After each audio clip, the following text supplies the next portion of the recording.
Hello everyone, good morning. কেমন আছো সবাই? আশা করি সবাই খুব ভালো আছো। মন্দিরাস ব্লগসের একটি নতুন ব্লগে তোমাদের সবাইকে স্বাগত জানাই। আজকে হচ্ছে রবিবার, আর তোমরা তো জানোই যে আমার রুমটা রং করা হয়েছে। তো আগের ভিডিওতে তোমরা যারা যারা দেখেছো তারা তারা তো জানোই, আর যারা যারা এখনো দেখোনি তারা অবশ্যই আমার আগের ভিডিওগুলো একটু ভিজিট করে নিও।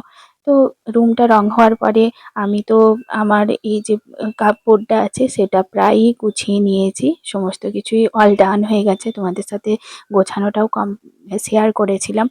আর তারপরে এই যে আমার কোণাতে যে র্যাকগুলো ছিল সেগুলো আমি আজকে লাগানো করিয়েছি। তো একটা দাদা এসেছিল, তো লাগিয়ে দিল। বিশেষ করে এইসব জিনিসগুলো চারিদিকে ছড়িয়ে ছিটিয়ে রাখলে না আমার ছেলে চারিদিকে ফেলে টেলে দিচ্ছে, তো যার জন্য আমাকে এইরকম একটা র্যাক, দুটো র্যাক আমি অনেকদিন আগেই কিনেছিলাম, র্যাকগুলো ছিল। বাড়িটা রুমটা যখন রং হলো তখন আমি র্যাকগুলোকে খুলে নিয়েছিলাম, কারণ হচ্ছে না হয়তো এই এই যে পোর্শনগুলো রং হতো না। তো যেগুলো খোলা যাবে সেগুলো তো খুলে নিতেই হবে, ওই জন্য দেখতেও দেখো ভালো লাগছে। তারপরে আমি কিছুদিন গেল, তারপরেই আমি এগুলোকে আবার লাগিয়ে নিলাম। তো লাগিয়ে তারপরে আমি র্যাকগুলোকে এখন যেখানে জিনিস সেখানগুলোতে সমস্ত কিছু সাজিয়েও রেখে দিলাম। আর তোমার তারপরে এখানে ফুলদানিটা ছিল যেটা মা আমাকে জন্মদিনে দিয়েছিল, তো সেটা তোমার রাখলাম, দেখতে বেশ ভালো লাগে বলো, র্যাকটাতে একটা ফুলদানি থাকলে দেখতেও বেশ ভালো লাগে, তাই জন্য ভেবেছিলাম এটা রাখবো না, রেখে দিয়েছিলাম ওইখানে, ওই তোমার কাপবোর্ডে। তারপরে ভাবলাম যে না, একটা রাখি, দেখতেও বেশ ভালো লাগবে। আর সব জিনিস তো দেখতে সুন্দর লাগলে তো সত্যি সুন্দর লাগে, তাই না? তো তাই জন্য আমি আবার ওটাকে বের করে নিয়ে এসে এখানেই রাখলাম। আর এই র্যাকগুলো একটুখানি ওপর নিচ ছিল, এই নিচের র্যাকটা অনেকটাই নিচে ছিল, যার জন্য তোমার ফুলদানিটা বেশ ভালো করেই রাখা যাচ্ছিল। এটাকে আমি র্যাকটাকে মানে যে ফুলদানিটা রাখবো সেটা ভেবে লাগাইনি, তো ঠিকই আছে মোটামুটি, একটুখানি জাস্ট ওপর দিকটা খালি মুড়ে যাচ্ছিল, তো আমি আবার ফুলগুলোকে ঠিকঠাকভাবে সেট করে নিয়েছি।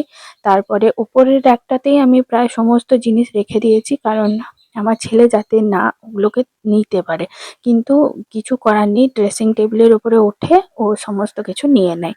তো যাই হোক, তবুও যতটা সেফ রাখা যায় তো ততটাই সেফ রেখে দিলাম। এবং তারপরে আমি সমস্ত কিছু নিয়ে তোমার রেখে দিলাম, আবার গুছিয়ে বাগিয়ে সমস্ত কিছু যা যা যেখানে যা জিনিস ছিল সেখানে সমস্ত কিছুটাই গুছিয়ে রেখে দিয়েছি। তো তোমরা বলো কেমন লাগছে এখন? দেখতে দেখতে অনেকটাই বেশ ভালো লাগছে, তাই না বলো? তো আমার তো বেশ ভালো লাগছে, আর চারিদিকটা বেশ বাগিয়ে গুছিয়ে রাখলেও দেখতে ভালো লাগে। কতদিন এরকম থাকবে জানি না, কারণ আমার ছেলে যা চঞ্চল আর ছেলে যা বদমাইশি করে, তাতে করে তোমার সমস্ত কিছু না আবার খারাপ হয়ে যায়। তো যাই হোক, যতটা পারি আমি রেখে গুছিয়ে আবার আমি নিচে এলাম। নিচে এসে তো রান্না তো করতেই হবে, প্রত্যেক দিনের কাজ, যেটা আমার ডিউটি, প্রতিদিন করে করে থাকি। তো যদি না করি তাহলে তো কেউ খেতে পাবে না। তো ওই জন্য আবার নিচে চলে এলাম। বাবা এনেছে তোমার, মাছ এনেছে, তো সেই জন্য আজকে মাছের টক ঝাল বানাবো। তো প্রত্যেক দিনের ডেলি রুটিন যেমন, তার মধ্যেখানে এটা ঘর গোছানোটা এক্সট্রা কাজ হয়ে গেছে, মানে সব কিছু জিনিস আবার ঠিক মতো জায়গায় রাখা, এটা একটা এক্সট্রা কাজ হয়ে দাঁড়িয়েছে। তো এটা যতদিন না কমপ্লিট হবে, অনেক আরো কিছু জিনিস আছে জানো তো, কিন্তু সেগুলো আমার গোছানো হচ্ছে না। আস্তে আস্তে তোমাদের বলছিলাম যে আমার শরীরটা খারাপ, তো একটুখানি শরীরটা এখন ভালো আছে, তো যার জন্য আমি তোমার নিয়েছি, মানে করে নিচ্ছি আর কি, অল্প অল্প করে, নয়তো অনেকটা কাজ একসাথে জমে গেলে না তখন করা যায় না। একটুখানি শরীরটা বেটার আছে।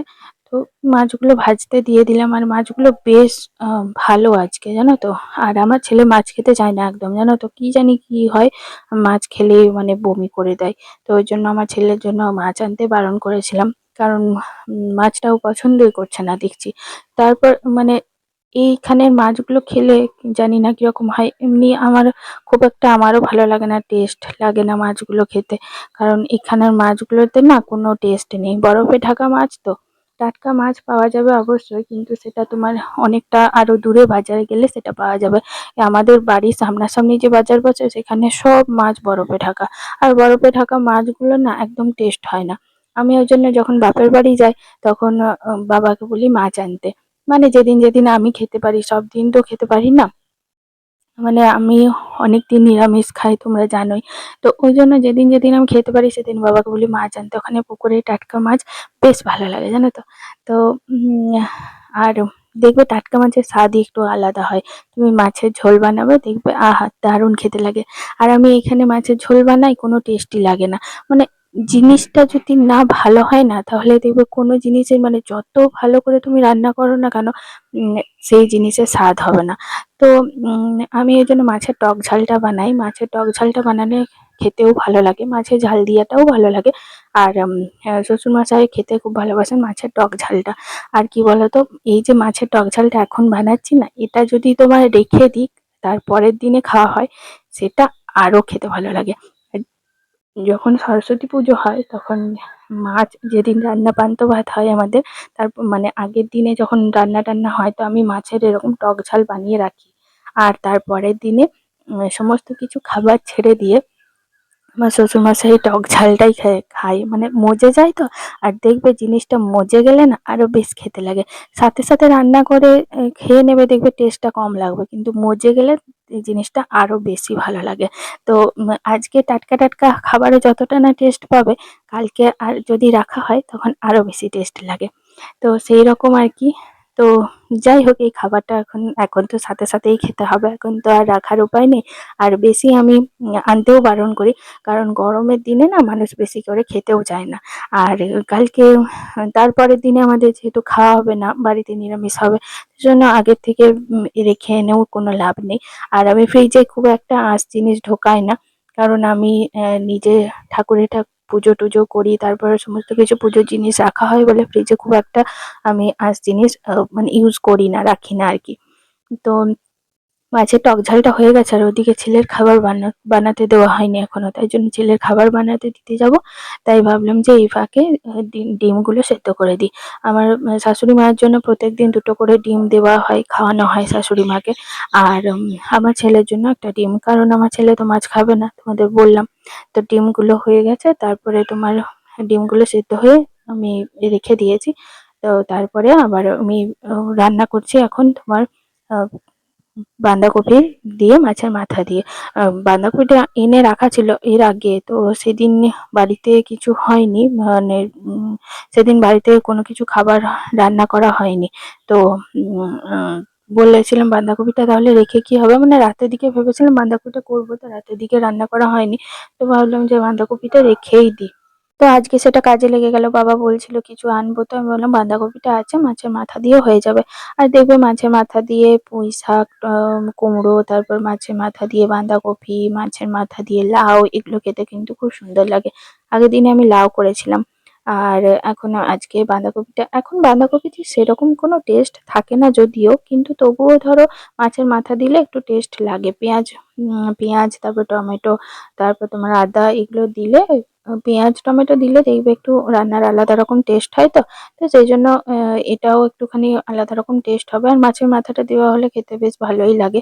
তো মাছের মাথাটা দিয়ে এই বাঁধাকপিটা আজকে করে দিলাম।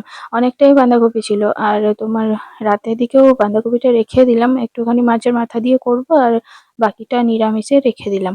মাছের মাথাটা দেবো না রাতের দিকে। তো রাতের দিকের জন্য আলাদা আবার করতে হবে, পরে করে নেব। এখন হচ্ছে তোমার শুধু দিনের বেলার দিকে রান্নাটা করে নিচ্ছি। আর বাঁধাকপিটা মানে কি বলবো, এখনকার দিনে বাঁধাকপিগুলোর টেস্টও হয় না, কিন্তু স্বাদ পাল্টানোর জন্য গ্রীষ্মকালে সবজি তো সেরকম কিছু নেই, শুধু ওই লাউ আর তোমার পটল, এগুলো ছাড়া আর কোনো কিছুই হয় না। তো সব রকম রান্না তো আমি করতে পারি না, ওই জন্য আহ যেটুকু পারি সেটুকুই করার চেষ্টা করি আর কি। তো শিখছি আস্তে আস্তে, আমি এখন লার্নিং প্রসেসে আছি। যাই বলো। তো যাই হোক, টুকটাক কিছু রান্না পারি সেগুলো নিয়ে আর কি চলছে। তো মাছ টমেটো দিয়ে মাছের মাথা দিয়ে বাঁধাকপিটা করে দিয়েছি। আর তোমার টমেটো চাটনি করব। তাহলে আজকে মেনুটা কি কি হলো, মাছের টক ঝাল হলো, আর মাছের মাথা দিয়ে বাঁধাকপির তরকারি, আর টমেটোর চাটনি।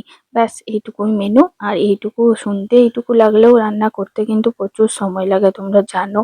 আর আমার এদিক থেকে ওদিক মানে দুটো রান্নাঘর তো, একটা আঁচ একটা নিরামিষ, তো এই জন্য না আমার আরো বেশি প্রবলেমটা হয় জানো তো, মানে দৌড় ঝাঁপটা বেশি হয়।